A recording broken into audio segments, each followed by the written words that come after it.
OBC CHSL के document verification संबंधित महत्वपूर्ण जानकारी के बारे में। कई सारे कमेंट आ रहे थे कि ओबीसी इसमें कैसा लग रहा है, ओबीसी का फॉर्मेट क्या है, उसका क्रोशियल डेट को लेकर क्या इशू है, ईडब्ल्यूएस क्या है। क्योंकि मुझको उस तक इन्फॉर्मेशन नहीं मिली थी, इसलिए मैंने इस पर वीडियो अपलोड नहीं किया। जैसे ही हमको ये इन्फॉर्मेशन मिली, मैंने central region Allahabad means Prayagraj के कैंडिडेट से बात की, वहाँ से इन्फॉर्मेशन जो भी मिली मैं आपके साथ यहाँ पर डिस्कस करूँगा। तो देखिए, यहाँ पर हम लोग बात करेंगे सबसे पहले रिक्वायर्ड डॉक्यूमेंट्स के बारे में कि कौन कौन से डॉक्यूमेंट लग रहे हैं, ओबीसी का फॉर्मेट के लेकर इशू है या नहीं है, क्रोशियल डेट के लेकर क्या लफड़ा चल रहा है, ईडब्ल्यूएस का क्रोशियल डेट क्या है और यहाँ पे किन कैंडिडेट को प्रोविजनल मिल रहा है, और पीडब्ल्यूएड सर्टिफिकेट के बारे में यहाँ पे जो सबसे बड़ा डाउट कमेंट में देखने को मिल रहा था कि यहाँ पर जो ऑनलाइन ऑफलाइन में कौन सा एक्टिव हो रहा है, इस चीज़ के बारे में यहाँ पे मैं डिस्कस करूँगा।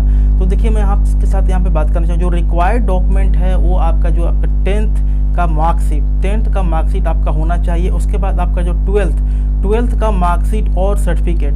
देखिए, कई स्टेट कई बोर्ड का जो सर्टिफिकेट और मार्कशीट दोनों एक ही में अटैच होता है, तो आप अच्छे से कंफर्म हो जाए कि आपका मार्कशीट और सर्टिफिकेट दोनों होना चाहिए। ये काफ़ी इंपॉर्टेंट है। 10th का मार्कशीट आपका एकदम कंपलसरी है और 10th का सर्टिफिकेट, 10th का मार्कशीट और 10th का सर्टिफिकेट, 12th का मार्कशीट और 12th का सर्टिफिकेट। और यहाँ तो अब बात करेंगे मैं कम्युनिटी सर्टिफिकेट। देखिए, कम्युनिटी सर्टिफिकेट में आपका OBC, SC, ST, PWD, ex serviceman का जो आपका जिस रिलैक्सेशन से आपने फॉर्म अप्लाई किया तो वो सर्टिफिकेट आपको वहाँ पे ले जाना है। ईडब्ल्यूएस सर्टिफिकेट से यदि आपने वहाँ पे अप्लाई किया है कि आप ईडब्ल्यूएस सर्टिफिकेट की कैटेगरी में आते हैं तो आपको ईडब्ल्यूएस सर्टिफिकेट वहाँ पे ले जाना है। पीडब्ल्यूडी सर्टिफिकेट की मैंने बात की। अब यहाँ पे मैं एक एक चीज़ के बारे में डिस्कस करूँगा कि यहाँ पर आपका ओबीसी सर्टिफिकेट का जो फॉर्मेट है और क्रोशियल डेट का क्या इशू है।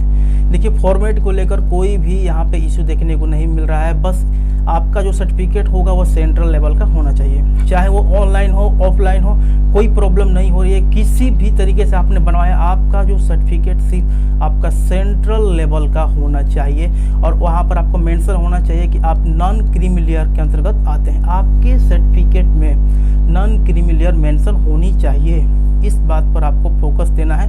यदि आपके सर्टिफिकेट में नॉन क्रीमी लेयर का मेंशन नहीं है तो आपका सर्टिफिकेट वहाँ पर रिजेक्ट हो जाएगा, आपको वहाँ पे प्रोविजनल दे दिया जाएगा। ठीक है, पहला सर्टिफिकेट के फॉर्मेट का। अब बात करेंगे क्रोशियल डेट के लेकर।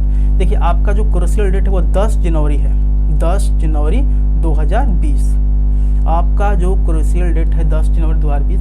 तो आपके जो सर्टिफिकेट का जो इशू डेट है, जिस डेट को सर्टिफिकेट आपका इशू हुआ है वो 10 जनवरी से पहले का होना चाहिए। यदि 10 जनवरी के बाद का है तो आपको वहाँ पे प्रोविजनल मिल रहा है, आपको क्या मिलेगा, प्रोविजनल मिलेगा। तो आपका क्रोशियल डेट को लेकर क्लियर हो गया कि क्रोशियल डेट क्या है, क्रोशियल डेट के क्या इशू हो रहा है। कोई इशू नहीं हो रहा है, सिर्फ आपको प्रोविजनल दिया जा रहा है। ईडब्ल्यूएस सर्टिफिकेट के बारे में बात करेंगे तो यहाँ पर आपका दो चीज़ देखा जाएगा। पहला कि आपके सर्टिफिकेट में सेंट्रल लिस्ट मेंशन है या नहीं। जिन भाइयों का इंग्लिश में बना है उन सब में सेंट्रल लिस्ट मेंशन होता है। देखिए, कई स्टेट में हिंदी और इंग्लिश दोनों में बनता है, लेकिन आपको कोशिश करना है कि आपको इंग्लिश फॉर्मेट में ही ले जाना है, उसमें सेंट्रल लिस्ट मेंशन होनी चाहिए, पहली बात। अब यहाँ पे आपका वैलिड ईयर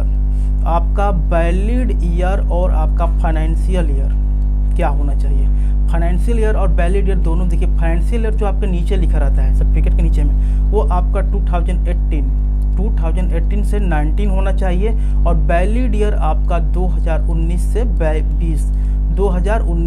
देखिए, वैलिड ईयर में यहाँ पे क्लियर कर देना चाहूँ, 2019-20 आपका वैलिड जो ऊपर लिखा रहता है, जो सर्टिफिकेट आपका होगा वहाँ पे ऊपर लिखा डिफरेंट तरीके से, कि किसी में वैलिड ईयर होगा, किसी के लिए जो सिर्फ ईयर ही लिख दिया जाता है, तो ये आपके ऊपर मेंशन होगा। यहाँ पर आपका 2019-20 होनी चाहिए। जिन कैंडिडेट का यहाँ पे वैलिड ईयर और फाइनेंशियल ईयर दोनों सेम हैं तो इस केस में भी आपको प्रोविजनल ही दिया जाएगा, इस केस में भी आपको प्रोविजनल दिया जाएगा। आपका फाइनेंशियल ईयर 2018-19 मतलब इस ईयर के बिहाइंड पर, इस ईयर के आधार पर आपका सर्टिफिकेट इशू हुआ है और ये जो वैलिड है 2019-20 के लिए है। यहाँ तक आपको समझ में आ गया।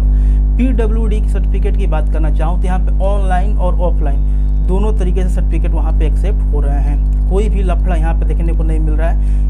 जितने भी से इसमें तो कैंडिडेट काफ़ी कम ही जा रहे हैं, मतलब जो भी कैंडिडेट यहाँ पे जा रहे हैं उनके सर्टिफिकेट को लेकर प्रॉब्लम नहीं हो रही है। यहाँ पर जो आपको प्रॉब्लम देखने को मिल रहा है ओबीसी और ईडब्ल्यूएस में, बस सिर्फ यही है कि आपको प्रोविजनल और क्लियर यही आपको देखना है। और तीसरी सबसे खास बात आपको ध्यान देना है, जब आपका डॉक्यूमेंट वेरिफिकेशन हो जाएगा तो आपसे एक फॉर्म पे सिग्नेचर कराया जाएगा। वहाँ पर क्लियरली मेंशन है कि आपको क्लियर दिया गया या प्रोविजनल दिया गया, या आपको वहाँ पर अच्छे से पढ़ना है। यदि आपको वहाँ पे कोई और रिमार्क दिया रहेगा और आपको प्रोविजनल दिया, तो आपको वहाँ पे इशू वहाँ पे क्लियर करा लेना है। यदि आपको वहाँ पे रिजेक्ट या गलती से विथहेल्ड है, तो आपको वहाँ पे ये सब चीज़ें देख पढ़ कर आपको वहाँ पे सुधरवा लेनी है। तो इस बात का ख्याल रखें, कभी भी फॉर्म जो आपको लास्ट में दिया जाएगा उस पर सिग्नेचर करने से पहले वहाँ पर क्लियर मेंशन पढ़िए कि वहाँ पे क्या दिया गया है। आप यदि प्रोविजनल से हैं तो आप प्रोविजनल वहाँ पर देख सकते हैं। आपको सर्टिफिकेट में क्लियर दे दिया गया तो आप क्लियर वहाँ पर जरूर देखिए रिजेक्शन की बात तभी होगी जब आपके क्वालिफिकेशन सर्टिफिकेट, मतलब आपके जो 10th का मार्कशीट और 12th का मार्कशीट और ओरिजिनल सर्टिफिकेट में कोई भी प्रॉब्लम हो, तब ही आपको सर्टिफिकेट में आपको रिजेक्शन मिल सकता है। अदरवाइज कोई भी सर्टिफिकेट हो, चाहे कम्युनिटी हो, किसी भी तरह का सर्टिफिकेट में आपको प्रॉब्लम होगा तो आपको वहाँ पे प्रोविजनल देखने को मिलेगा। यदि आपके मन में और कोई भी डाउट हो तो कमेंट में जरूर पूछिए। Thank you.